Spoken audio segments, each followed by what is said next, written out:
ఇక్కడ జమ కావడం చాలా మంచి విషయం. అయితే మనము అన్ని వాడలకు సంబంధించినటువంటి వాళ్ళందరం ఇక్కడ కూర్చున్నాం. అన్ని వాడలకు సంబంధించినటువంటి వాళ్ళని కూర్చున్నాం. అది వచ్చి మనం ఇక్కడ నారాజు కావాల్సిన అవసరం లేదు. మళ్ళీ మనం పోరాటం చేసినప్పుడు మన వాళ్ళందరినీ కూడా జమ చేసుకునేటువంటి పని మనం చేస్తాం. ఒకటి ఈరోజు ముందుగా మన గ్రామ పంచాయతీ ప్రజాప్రతినిధులు అయినటువంటి సర్పంచ్ చైతన్య గారికి, ఉప సర్పంచ్ మల్యాల స్రవంతి గారికి, మనీషా, తిరుపతి, శ్రీను, ప్రశాంత్, పద్మ, ఇట్లా నాగలక్ష్మి, ఇట్లా 8 మంది వార్డు మెంబర్లు ప్లస్ సర్పంచ్, వీళ్ళందరికీ మనం ముందుగా ధన్యవాదాలు తెలియజేయాలి. ఎందుకంటే మొన్న 2వ తారీఖు రోజు గ్రామ సభ జరిగిన సందర్భంగా మనం ఇచ్చినటువంటి ఫిర్యాదులు తీసుకొని చాలా ముఖ్యమైనటువంటి విషయాలను తీర్మానంగా చేశారు. ఒకటి, మన గ్రామాన్ని ఓసీ ప్రభావిత ప్రాంతంగా గుర్తించాలి. ఈ గ్రామంలో సింగరేణి యాజమాన్యం ప్రభుత్వం ప్రత్యేక శ్రద్ధ పెట్టి అభివృద్ధి కార్యక్రమాలు చేయాలి, నష్టపరిహారం ఇవ్వాలి అనేటువంటిది ఒక తీర్మానం. రెండవ తీర్మానము, మన గ్రామంలో చాలా తాగుడు అనేది విపరీతంగా పెరిగిపోతుంది, దాన్ని నివారించాలి. ఈ మద్యాన్ని తాగే అటువంటి పద్ధతిని బంద్ చేపియాలి. మన గ్రామంలో మంచి వాతావరణం పెంచాలన్నటువంటిది రెండో తీర్మానం చేసింది. అట్లనే ఇప్పుడు మనం కూర్చున్న స్థలం ఇదంతా ప్రభుత్వ స్థలంగా ఉంది. ఈ ఊర్లో ఒక్కొక్క ఇంట్లో 2-3 కుటుంబాలున్నాయి. ఆ 2-3 కుటుంబాల్లో ఉన్నటువంటి వాళ్లకు ఇంటి జాగాలు ఇవ్వడం కోసము ఆ భూమిని ఇంటి స్థలాలుగా కేటాయించాలని ఒక తీర్మానము. ఈ 3 ముఖ్యమైనటువంటి తీర్మానాలు మన గ్రామ అభివృద్ధికి చాలా ఉపయోగకరంగా ఉంటాయి. అవునా కాదా? అందుకే ఇంత ముఖ్యమైనటువంటి నిర్ణయాలను గ్రామ సభలో పెట్టి తీర్మానం చేసిన మన సోమగూడెం కే గ్రామ పంచాయతీ గ్రామ ప్రజాప్రతినిధులందరికీ కూడా మరోసారి మనం అందరూ ధన్యవాదాలు తెలియజేస్తూ చప్పట్లు కొట్టాల్సిందిగా విజ్ఞప్తి చేస్తున్నాం. రెండో విషయం, ఈ రోజు మనం మొదటి ఏజెండా తీసుకుంటున్నాం. మొదటి ఏజెండా ఓపెన్ కాస్ట్ కు సంబంధించినటువంటి విషయం. మీరు నిన్న రాత్రి జీ ఛానల్ సినిమా చూసిలా? అందులో ఒక సర్దార్ సినిమా వచ్చేది రాత్రి. నీళ్లు కలుషితం అయితే ఏం జరుగుతుంది అన్నటువంటి ఆ సినిమాలో అటువంటి సారాంశం. దాని వెనకాల ఎంత పెద్ద రౌడీలు, గూండాలు చేరీలు అనేది ఆ సినిమాలో చూపెట్టింది. నిన్న రాత్రి వచ్చింది ఆ సినిమా, సర్దార్. ఆ సినిమా పేరు అంటే గర్భవతిగా ఉన్నటువంటి వాళ్ళు కూడా ఆ నీళ్లు తాగుతాయి, మినరల్ వాటర్ అనే నీళ్లు తాగితే గర్భంలో ఉన్నటువంటి శిశువు కూడా పెరగడానికి చాలా ఇబ్బందికరంగా ఉంటుంది, అనారోగ్య సమస్యలు వస్తాయని ఆ నీళ్ల బాటల గురించి చెప్పిండు. ఇప్పుడు ఓపెన్ కాస్ట్ ఇక్కడ ఉంది. ఇప్పుడు ఇక్కడ ఉన్నటువంటి బోరు మా అంటే ఒక 100-150 ఫీట్ల కంటే లోతు ఎక్కువ ఉంటుంది.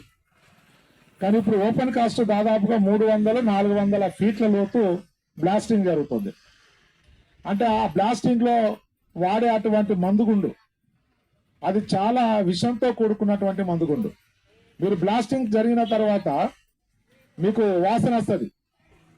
దుమ్ము వాసన వస్తుందా, మందు వాసన వస్తుందా? మందు వాసన వస్తుంది. అంటే అందులో నుంచి లేచిన మందే మనం ఇక్కడ గాలిలో కలిస్తే వాసన వస్తుంది. కానీ ఆ మందు లోపట భూమిలో ఉండి ఆ భూమిలో ఉన్నటువంటి నీళ్లలోకి వెళ్ళిన తర్వాత ఆ నీళ్లు కలుషితమైన తర్వాత ఏం జబ్బులు వస్తాయో చూడండి ఒకసారి. ఏం జబ్బులు వస్తాయో చూడండి. అంటే చాలా ప్రమాదకరమైనటువంటి జబ్బులు దీని మూలంగా వస్తుంది. అట్లనే ఇప్పుడు ఈ గాలి మొత్తం కలుషితం అయిపోయింది. చాలా మంది ఏమంటున్నారు అంటే ఈ రోగం ఎందుకు వచ్చిందో, ఈ తలకాయ నొప్పి ఎందుకు వస్తుందో, కడుపు నొప్పి ఎందుకు వచ్చిందో, మహిళలకు గర్భ సమస్యలు, మన ఈ గర్భ సంచి సంబంధించినటువంటి ఆ సమస్యలు ఎందుకు వస్తున్నాయి అని, ఏ జబ్బు ఎట్లా వస్తుందో తెలుస్తలేదు. కానీ ఈ గాలిలో ఉన్నటువంటి మార్పులు, ఈ నీళ్లలో జరిగినటువంటి మార్పుల మూలంగానే ఇవన్నీ జబ్బులు వస్తున్నాయి. దానికి మనం ₹1,000 ఖర్చు చేస్తున్నాం, ₹1,00,000 ఖర్చు చేస్తున్నాం. చివరికి ఆర్థికంగా దివాలా తీస్తున్నాం, కానీ ఆరోగ్యాలు బాగా అవుతలేవు. కారణం ఏంటంటే ఇగో ఇట్లాంటి అంశాలే, ఈ బ్లాస్టింగ్, దుమ్ము, ధూళి, మందు వాసన, ఇవన్నీ వస్తాయి. ఇప్పుడు పొద్దున పోతే మొత్తం మన ఇళ్లలో చాలా ఇండ్లు ఈ మధ్య కాలంలో కట్టుకున్నటువంటి ఇల్లు కూడా గోడలన్నీ పలిపోయినాయి. ఇప్పుడు మన పక్క నుండి వెళ్తుంది, ఇంకా బ్లాస్టింగ్ వస్తుంది, ఇంకా శబ్దం బాగా వస్తుంది. మీరు చూడండి ఆ బ్లాస్టింగ్ జరిగిన తర్వాత ఆ సమయంలో ఇల్లు ఎట్లా ఊగుతాయో చూడండి, మొత్తం ఇంకా చాలా ప్రమాదకరంగా. అయితే ఇది అన్ని ప్రాంతాల్లో ఇట్లనే ఉందా? అన్ని ప్రాంతాల్లో ఇట్లా లేదు. ఈ బ్లాస్టింగ్ శబ్దము అన్ని ప్రాంతాల్లో ఇట్లా లేదు, ఒక మన ప్రాంతంలో ఉంది. అందుకే ఈ శబ్దాన్ని తగ్గించడానికి శబ్దం లేకుండా బ్లాస్టింగ్ చేసేటువంటి టెక్నాలజీ కూడా ఉంది. కానీ సింగరేణి యాజమాన్యము మనకు విలువ ఇస్తలేదు, మన ప్రాణాలకు విలువ ఇస్తలేదు. వాళ్ళు సత్య జావని అన్నటువంటి పద్ధతిలో సింగరేణి యాజమాన్యం వివరిస్తుంది. అందుకే శబ్దం లేకుండా బ్లాస్టింగ్ చేస్తే ఈ వైబ్రేషన్స్ రావు. అంతగానం దుమ్ము కూడా, అంతగానం కూడా మందు కూడా లేవదు. అందుకే ఈరోజు సింగరేణి యాజమాన్యం మనము ప్రభుత్వాన్ని మనము అధికారులను ఏమంటున్నాం, శబ్దం లేని బ్లాస్టింగ్ చేయండి, శబ్దం లేని బ్లాస్టింగ్ చేయండి. అట్లా అందులో వచ్చేటటువంటి దుమ్ము దున్ని అరికట్టడానికి కావలసినటువంటి చర్యలు మీరు తీసుకోండి. అదే విధంగా ఇక్కడ గోడలు పలిపోయినాయి, ఇల్లు కూలిపోయేటువంటి పరిస్థితి ఉంది. దీన్ని ముంపు గ్రామంగా ప్రకటించి ఈ ముంపు గ్రామానికి రావాల్సినటువంటి చట్ట ప్రకారంగా రావాల్సినటువంటి అన్ని సౌకర్యాలు కల్పించాలి అని మనం డిమాండ్ చేస్తున్నాం. ఇప్పుడు ఈ గ్రామ సభలో మన సర్పంచ్ గారి అధ్యక్షత జరిగింది. ఈ రోజు మన ప్రెస్ ద్వారా మన బాధను మనం ప్రపంచానికి తెలియజేస్తున్నాం, పత్రికల ద్వారా మన ప్రపంచానికి తెలియజేస్తున్నాం. ఇక్కడ మనం అందరం కూకున్నామంటే ఏదో అట్టుగా ఎవరో పిలిచిళ్ళు, ఇవాళ ఆదివారం కాబట్టి సెలవు రోజు ఏదో అందరు కలుస్తారట, కాసేపు ఒకరు చూసుకుంటే కాసేపు మాట్లాడుకుంటే మంచిదేమో, మళ్ళీ ఎప్పుడు కలుసుకుంటామని రాలే. మన ఊరు మొత్తానికి సంబంధించినటువంటి సమస్యను పరిష్కరించుకోవడానికి మనం అందరం ఇక్కడ ఉన్నాం. ఒక్కొక్కరికి ఒక్కొక్క సమస్య ఉండవచ్చు ఈ బ్లాస్టింగ్ మూలంగా. అందుకే ఇదే ఐక్యతతోని ఇదే పద్ధతితోని మనం కలిసి ఉంటే ఖచ్చితంగా మనం విజయం సాధిస్తాము అనేటువంటి విషయాన్ని మనం గుర్తుంచుకోవాలి. మనం ఎప్పుడు కూడా ప్రజల్లో మనం మాట్లాడేటప్పుడు వాళ్ళు రారు, వీళ్ళు రారు, వీళ్ళు రారు, వాళ్ళు రారు అని ఏం అవసరం లేదు. అందరూ వస్తారు, మనం వాళ్ళందరినీ పిలుద్దాం.